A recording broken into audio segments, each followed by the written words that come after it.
años ya va a ser de aproximadamente del 6 al 8%. Y de manera general se va a presentar de más común en niños que en niñas. Sin embargo, esta diferencia se va a igualar aproximadamente a los 8 años. A esta edad como que ya no va a ser más común ni en niños ni en niñas. Y en cuanto a la evolución, se ha establecido que aproximadamente en un 2% persiste en los adultos. Sin embargo, pues esto no es muy significativo. También hay estudios no concluyentes que dicen que es más frecuente en asiáticos y en raza negra. Sin embargo, pues no es concluyente este estudio. En cuanto a los... Entonces, ¿cuándo empieza el control de esfínteres? ¿A qué edad exactamente? A los 2 años y medio, 3. 2 años. Entonces, le toma de los 2 años a los 4 años y medio entender que no se debe de orinar en todo lado. Es un proceso largo, ¿no? Cuando vean niños, por ejemplo, de guardería, si tienen sobrinitos o hijos de guardería, ellos se educan muy rápido, ¿no? Porque están alguien sobre ellos. Entonces, no es factible que intenten hacer un control de esfínteres antes de los 2 años de edad.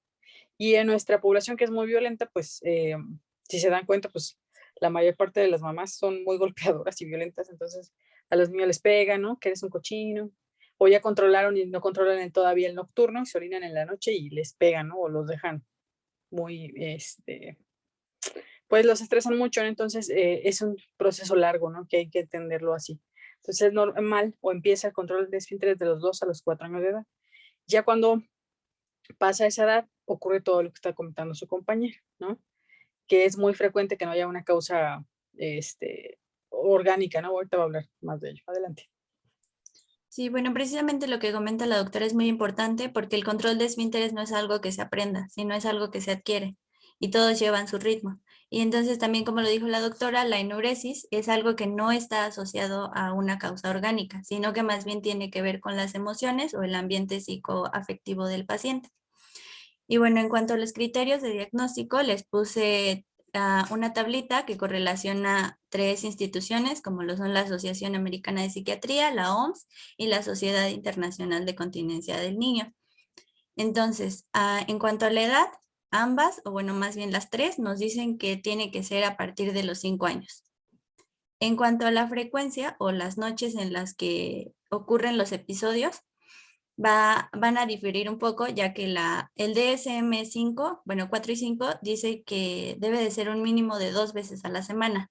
La OMS dice que debe de ser 2 veces al mes en menores de 7 años. Sin embargo, en mayores de 7 años, con una vez al mes que tengan una noche mojada, ya va a ser diagnóstico de neuresis. Y la ICC dice que debe ser igual una vez al mes. En cuanto a la duración, la OMS y la Asociación Americana de Psiquiatría dice que debe ser un mínimo de 3 meses y la ICCS dice que de 6 meses. Esto debido a lo que les comentaba de si es primaria o secundaria. En cuanto al lugar, difieren un poco, pero básicamente es lo mismo. El DSM dice que puede ser en la cama voluntaria o involuntariamente. Sin embargo, la OMS dice que va a ser en la cama, pero de manera involuntaria, y la ICS dice que va a ser durante el sueño involuntariamente igual. Y en cuanto a las situaciones excluyentes, esto es importante, ya que, como les comentaba, la enuresis no es por una causa orgánica, sino que es más bien emocional. Entonces, si el paciente tiene alguna enfermedad del aparato urinario, alguna enfermedad anatómica, neurológica o alguna enfermedad como diabetes, epilepsias o tratamiento con diuréticos, entonces esto ya no va a ser enuresis, sino que es ocasionado por esto mismo. Incluso hay niños que que les dan de beber café desde muy tempranas edades y esa tan solo es la causa por la cual el niño tiene neuresis, ¿eh? Así de sencillo. Les quitas el café y ya, dejan de orinarse. Y bueno, aquí en esta tabla también les subrayé como que los datos que vienen señalados en la guía de práctica clínica, ya que la guía de práctica clínica dice que debe de ser a partir de los 5 años y bueno, estos que ya están resaltados aquí. Bueno, entonces es importante llegar a una buena historia clínica, ya que como vimos, pues el diagnóstico básicamente es clínico, o sea, no hay nada que nos diga que va a ser enuresis, sino que la clínica. Entonces, La anamnesis va a ir orientada hacia tres lugares, o bueno, hacia tres objetivos. Primero, investigar si hay una presencia de patología orgánica, después las características de la enuresis y si hay factores que favorecen a esta misma.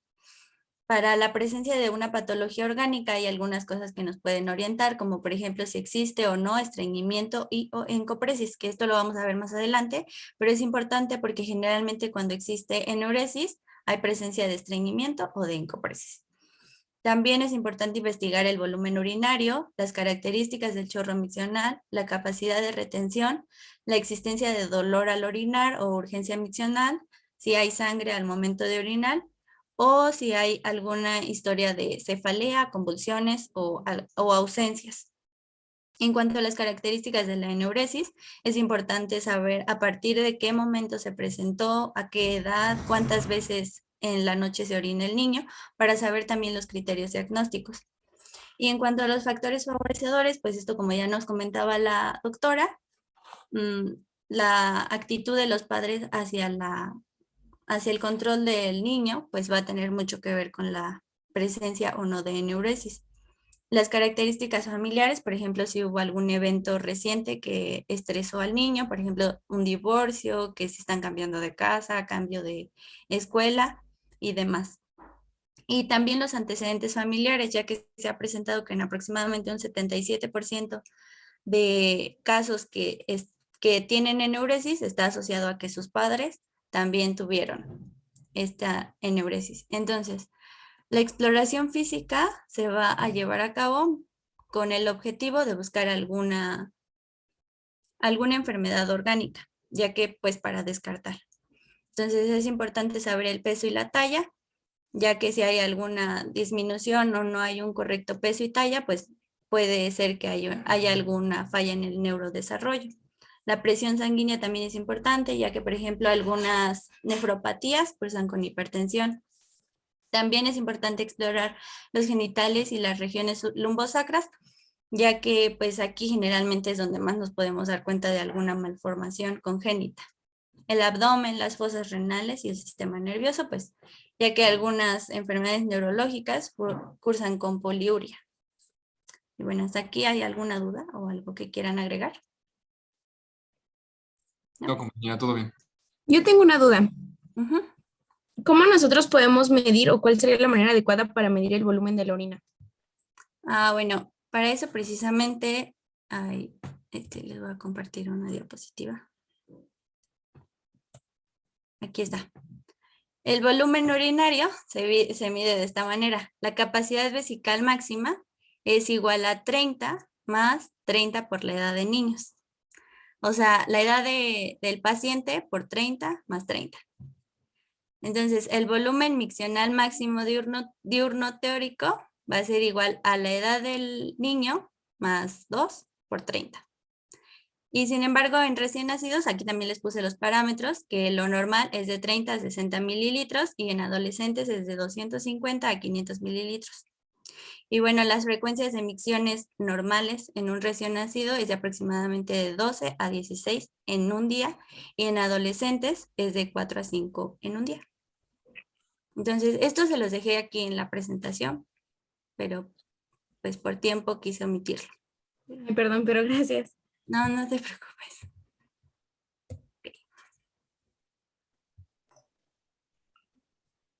Entonces ya. Vamos a seguir con tratamiento rápidamente. El tratamiento se va a basar en estos aspectos, que va a buscar mejorar el estado psicoemocional del paciente, generalmente el niño.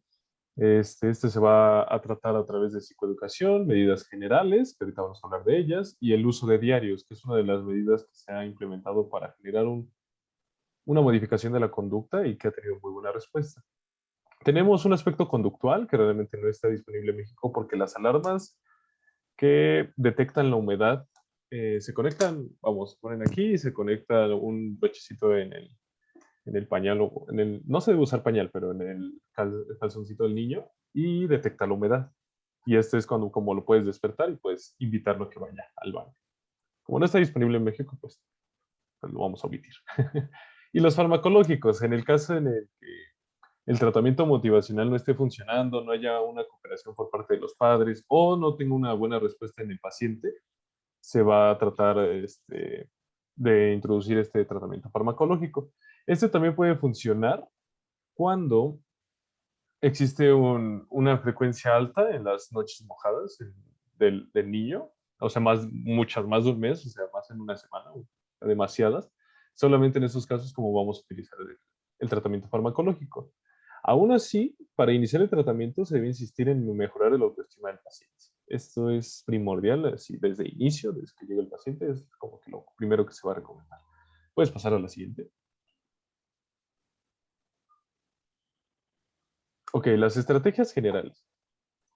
Se le va a decir a los padres que no tienen que usar pañales, tienen que preservar la sobreestima del niño, no tienen que generar actitudes negativas en contra del niño. ¿Qué son las actitudes negativas? Como dijo la doctora, pues, que no les peguen, que no les regañen, que no sean hostiles con esa situación, porque realmente van a generar estrés en el niño y van a aumentar la frecuencia de los incidentes. Para minimizar la poliuria nocturna, van a disminuir la ingesta de líquidos a partir de las 6 o 7 de la tarde, para evitar que también tenga un volumen urinario alto en la noche.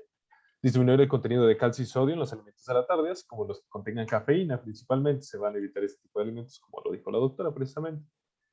Se les va a invitar a orinar antes de acostarse, orinar antes de que los padres se acuesten, principalmente para que también se les acompañe y tenga un sistema donde se estén acompañando en el momento del estrés, que pues como llega la noche, es un momento estresante para el niño, porque si lo regañan en la mañana que se hizo pipí, pues así pasa. Durante el día debe de orinar regularmente con posturas adecuadas y el tiempo adecuado para vaciar completamente la vejiga, porque muchas veces los niños por estar jugando, por muchas cosas, todo lo quieren hacer rápido. Y muchas veces no tienen las posturas adecuadas ni dejan vaciar el volumen completo de la vejiga. Se tiene que recompensar al niño por las noches secas, después de conseguir un número prefijado de días sin mojar la cama. Principalmente estos días se van a basar alrededor de 3 meses, de acuerdo a la incidencia inicial de los días mojados en una semana. Y los conductuales precisos se es de despertar al niño durante la noche para que orine o tener una hora con un despertador para que realice esta acción. Esto solamente para si es de que realmente tiene una poluria constante, ya saben más o menos a qué hora y pues ya es un poquito más conductual.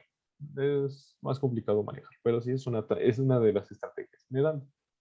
¿Me puedes pasar a la siguiente, por favor? Este es uno de los ejemplos de calendario miccional. Se le va a poner una marquita si es un día mojado o si es un día seco y se le va a recompensar a partir de esto. Y tiene que ser didáctico porque precisamente como la población que padece este padecimiento son niños, es como va a tener un mejor abordaje alrededor de todo el mes. Esto se va a aplicar dentro de 3 meses y a 6 para ya decir que está como que tratado el padecimiento. ¿Me puedes pasar a la siguiente, por favor? Vamos a pasar al farmacológico. Como dije, en el tratamiento farmacológico solamente se indica cuando los casos de escasa motivación familiar en el niño, que sea una última instancia en el momento en el que no haya respuesta a través de todos los tratamientos que se indicaron anteriormente, y siempre tienen que ser mayores a 6 años, precisamente porque los medicamentos no se pueden indicar antes de esa edad, estos medicamentos, perdón. Muy bien. Vamos a hablar rápidamente de la desmopresina. Es un análogo sintético de la hormona epidética. Esta reduce la producción de la orina en la noche cuando se toma antes de acostarse. Se le debe llevar un balance de líquidos con la desmopresina para evitar la intoxicación acuosa y no interrumpirla para evitar las recaídas, porque cuando la interrumpes, pues obviamente va a generar una recaída de noches mojadas constantes o de poliuria y demás.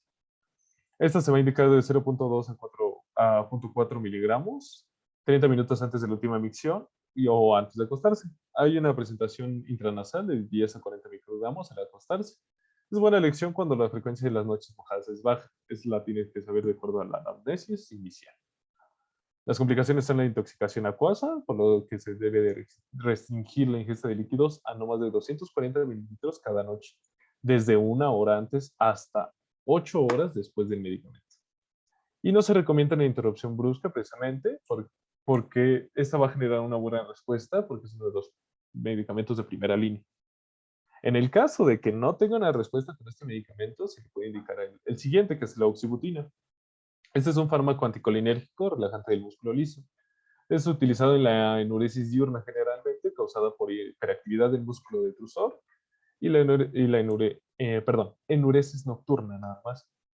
Esta generalmente, como dije, el esquema se asocia a la desmopresina, van a ir juntas.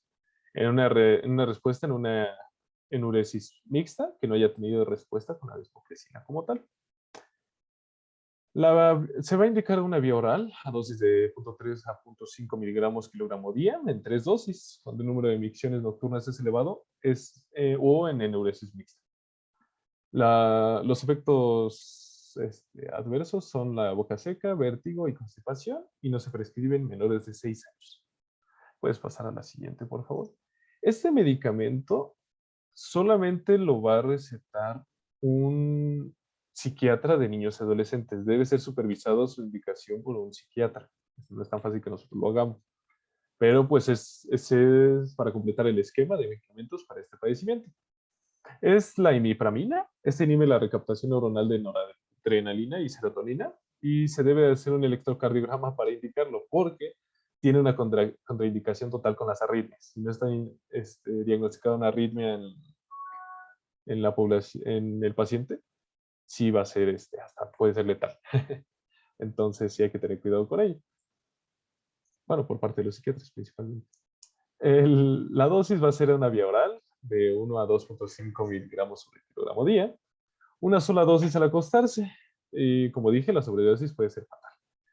Puede tener efectos secundarios como ansiedad, el insomnio, boca seca y cambios de personalidad. Este no debe ser utilizado en pacientes con arritmias y ya mencioné por qué tiene que ser supervisado su indicación. ¿Ok? Te puedes pasar a la siguiente. Vamos a pasar en copresis. ¿Hay alguna duda? Vamos a parar con un casito clínico para ver qué diagnósticos piensan. A ver, Luis Alberto Juárez. Tienes en la consulta del servicio social, tú solito, sin nada de ayuda, un paciente que lo lleva a su mamá porque tiene 8 años de edad, ¿no? Entonces, él ya había controlado esfínteres desde los 5 años sin problemas, es un varón, y aparte de esta enuresis que tiene, ¿no? Que se hace en la mañana y en la noche, desde hace como un mes, tiene terrores nocturnos, tiene trastornos de alimentación, no quiere comer o a veces come mucho. ¿Cuáles serían tus diagnósticos probables?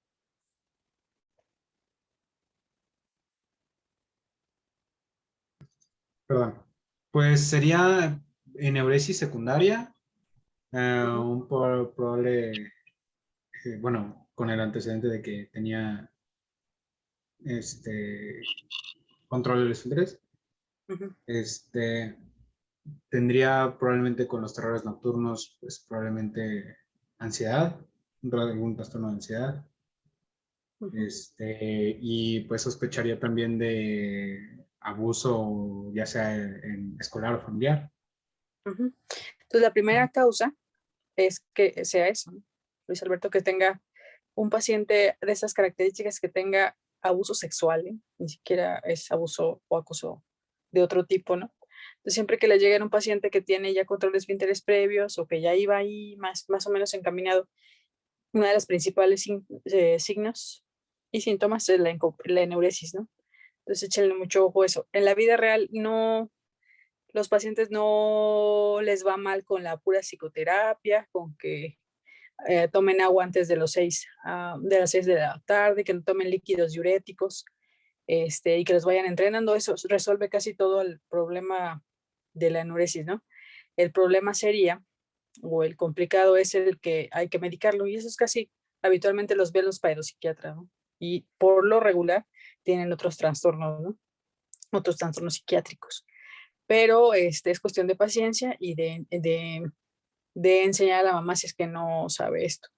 Y también hacer mucho hincapié, porque ustedes seguramente los van a consultar por eso, aunque no les guste la pediatría, de todos modos les van a preguntar por eso, que es muy importante que entiendan que es en el periodo correcto, ¿no? Que aunque tú lo entrenes al año de edad o al año 2 meses, no es lo correcto, ¿no? O sea, esa edad no tiene la capacidad todavía neuromotora para poder controlar esfínteres. Entonces, habitualmente son papás muy aprensivos y cuando ven que no controlan, les pegan o los tratan un poco mal.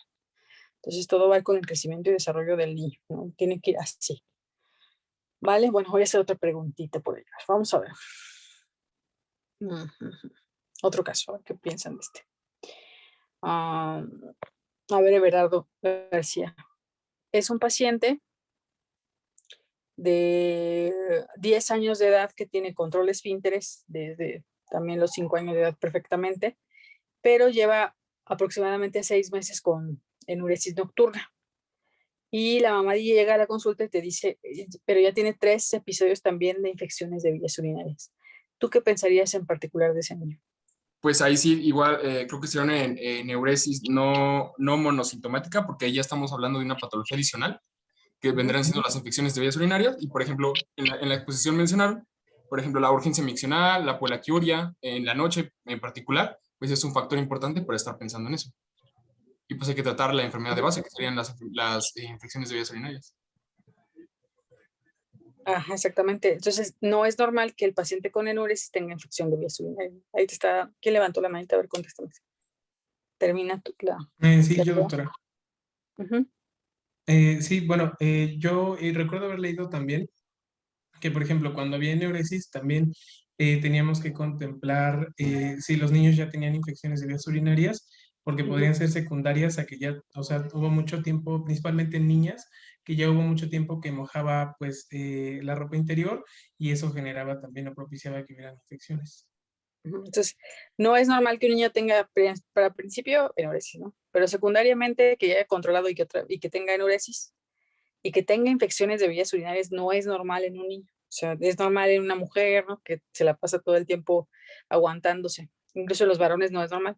Siempre hay que buscar en esos pacientes una causa orgánica, ¿no? No solamente me quedo, le doy antibiótico y ya. Tengo que ver cómo está el examen general de orina, el urocultivo, qué tal si tiene una malformación. Acuérdense que los niños debutan siempre con esos síntomas porque tienen malformaciones congénitas, ¿no?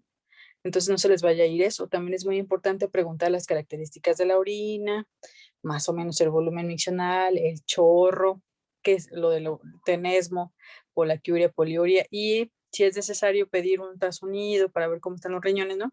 Porque luego nos encontramos que estos niños tienen hidronefrosis por uretras, por válvulas uretrales o tienen riñones en herradura y seguramente pasaron por la consulta y nadie se dio cuenta de eso. Entonces, cuando algo no cheque, hay que buscar algo orgánico, ¿vale?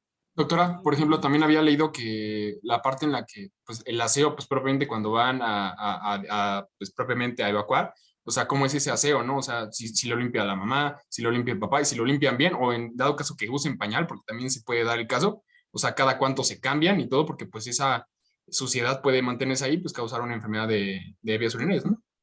Eso es en particular solo en las niñas, ¿no? Que se limpian de atrás para Y adelante, así es. se arrastran todas las, pues todas las bacterias que hay en esa región a la Doctora, uretra. y por ejemplo, en este caso, como es un niño, también sería importante ver la exploración física, porque a la exploración física también se debe descartar que haya fimosis o parafimosis cuando existe enuresis. También que tenga la uretra donde debe, ¿no? Porque luego resulta ser que tienen, ¿cómo se llaman estos? Ya no me acuerdo. Hipospadias y epispadias. Hipospadias, ¿no? La mamá piensa como las mamás ni los papás les da miedo, ¿eh? O sea, no les revisan los testículos. Me he encontrado con niños ya grandecillos que piensan que no tener testículos es normal, ¿no? Entonces nunca les vieron si estaba abajo los dos, si se redundaba el prepucio, si el orificio, pues sí que no tuvieran epispadias ni hipospadias, ¿no? Entonces tienen que verificar siempre todo eso. Siempre en la exploración física, en la medida de las posibilidades, tiene que incluir eso, ¿no? Actualmente no se usa mucho que si un niño va por otra causa se revisa todo, porque pues hay mucho problema ahorita con esto pues de extorsiones y eso, ¿no? Entonces siempre traten de tener a su enfermera al lado porque la gente es bien malilla, ¿no? Bien malilla. Entonces siempre que vayan a explorar a un niño o a una mujer, siempre tienen que tener a su enfermera al lado y exponerlo bien en el expediente de lo que se hizo para que no tengan problemas, ¿sí? Porque si les contaron unas historias de terror de pobres médicos, entonces no se les olvide eso, ¿vale? Sí, doctora. Bueno, empezamos con encopresis. Bueno, terminamos ya para encopresis. Sí, doctora. Vamos a hablar de la encopresis. Pues se define como tal como la defecación involuntaria de un sujeto mayor de 2 años de edad, precisamente con la relación de control de esfínteres, sin lesión alguna del sistema nervioso central. Generalmente desaparece antes de los 15 años, con una frecuencia del 22%.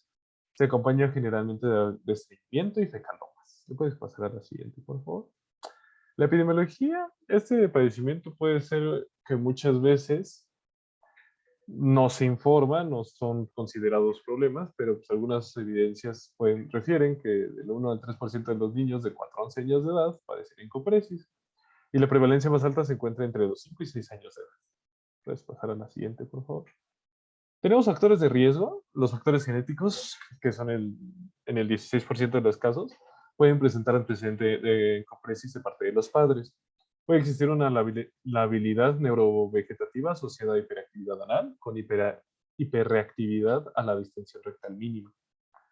Y también tenemos la distractibilidad, llevando a la postergación del deseo y la que genera por consiguiente una constipación. Como les dije, los niños muchas veces se distraen por andar jugando, por hacer mil y un cosas, y pues realmente lo postergan y es como llegan a este punto.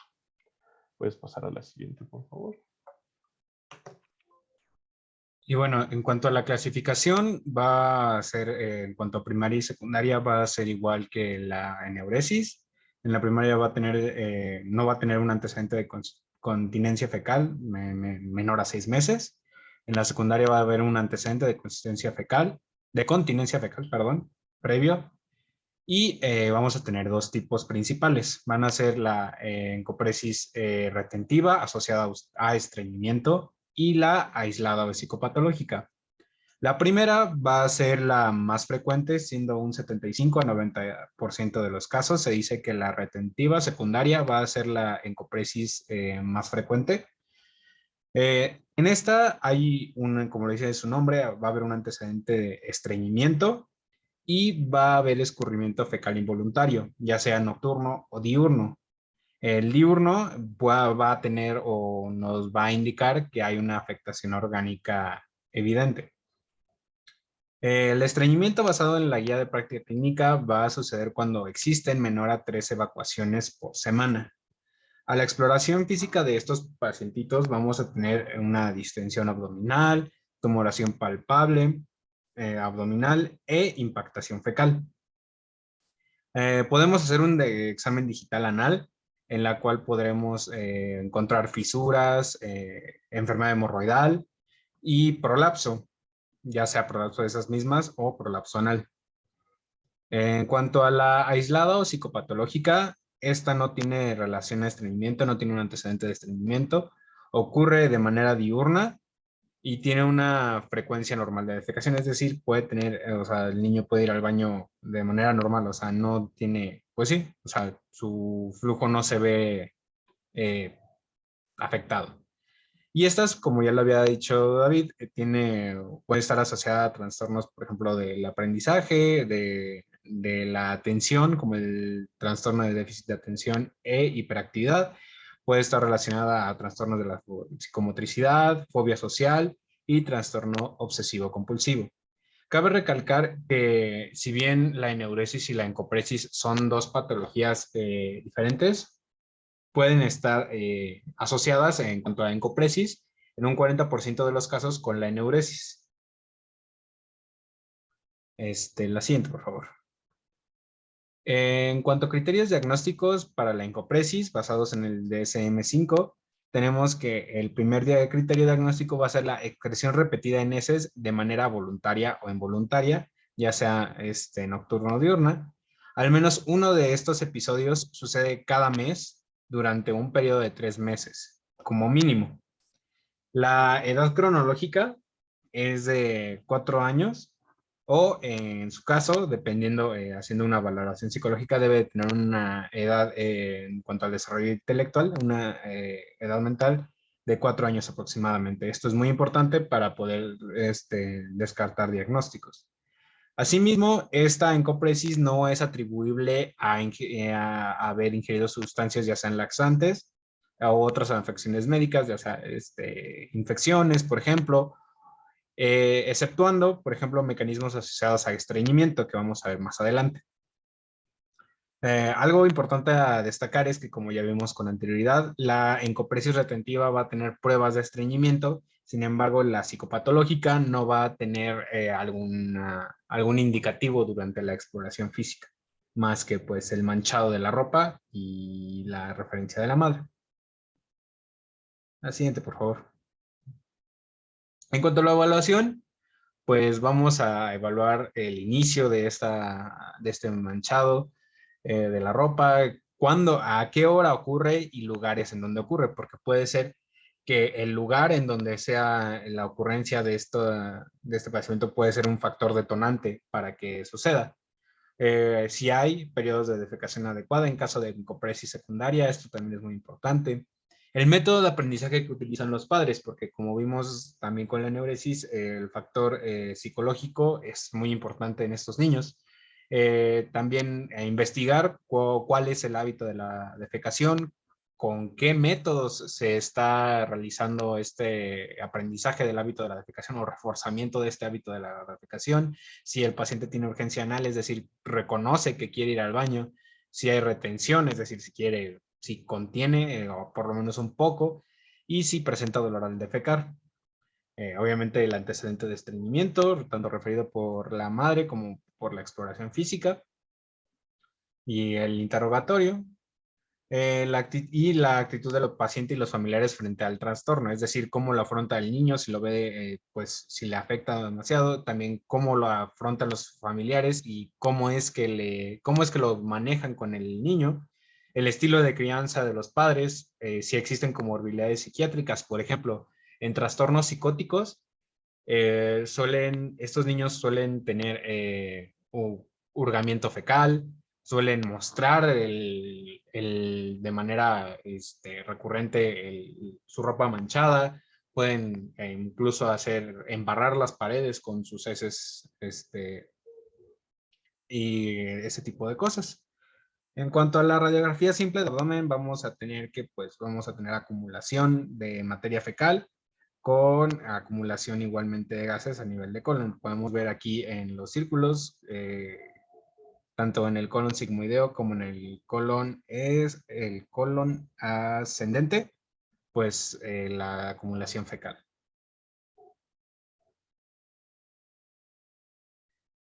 En cuanto a diagnósticos diferenciales, vamos a tener tres tipos principales: los gastrointestinales, los neurológicos y los psicológicos.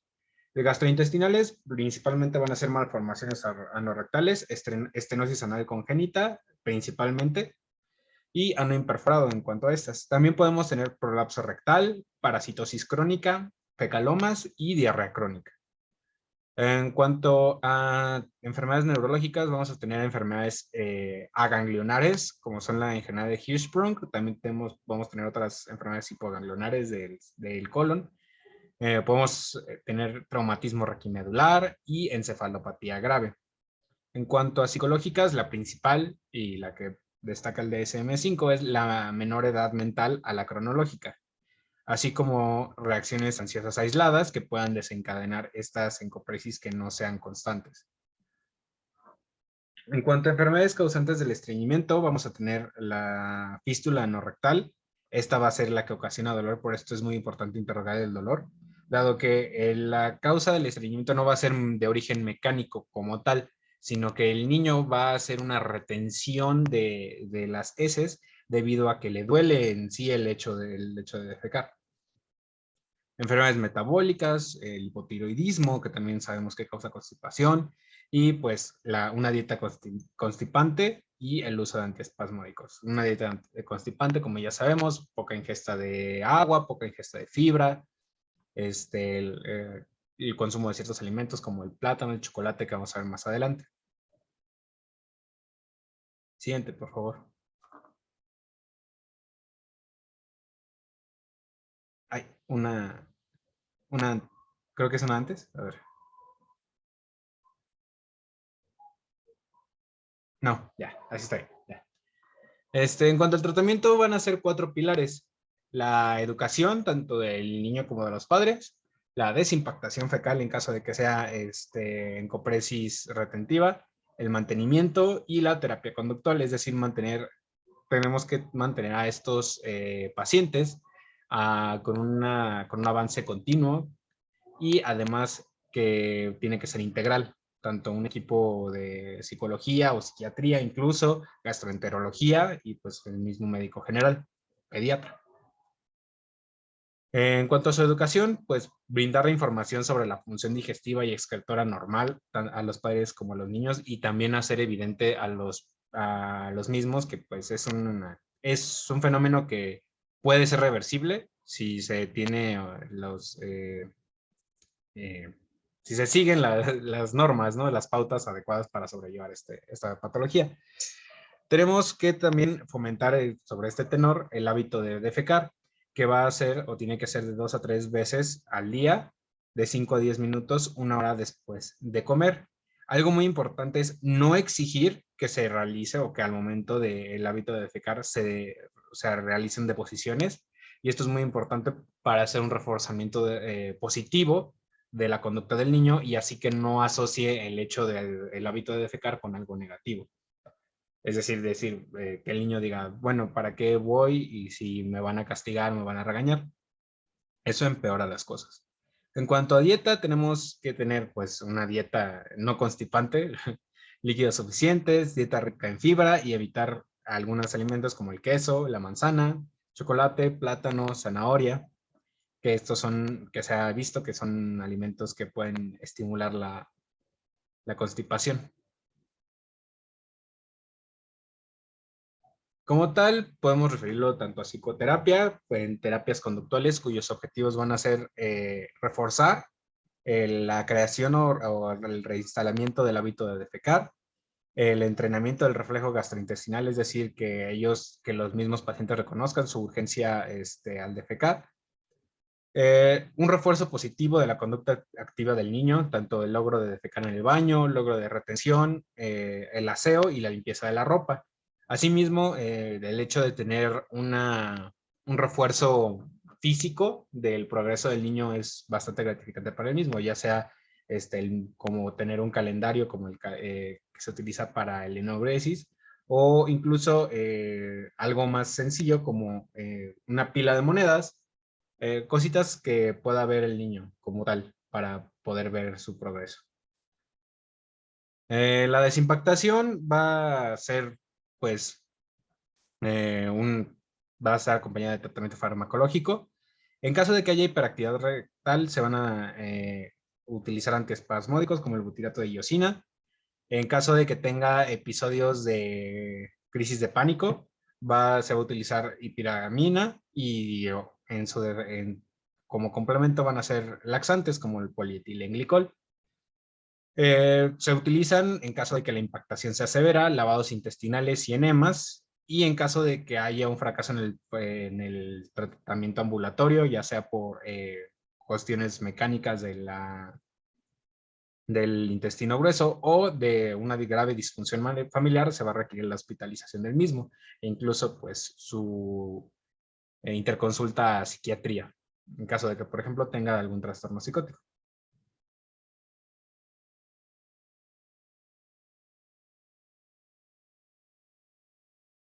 Y eso sería todo de nuestra parte. Y bueno, entonces también la encopresis está muy relacionado también con abuso, ¿no? Entonces tienen que interrogar siempre eso, no se les olvide, y también mucho con constipación.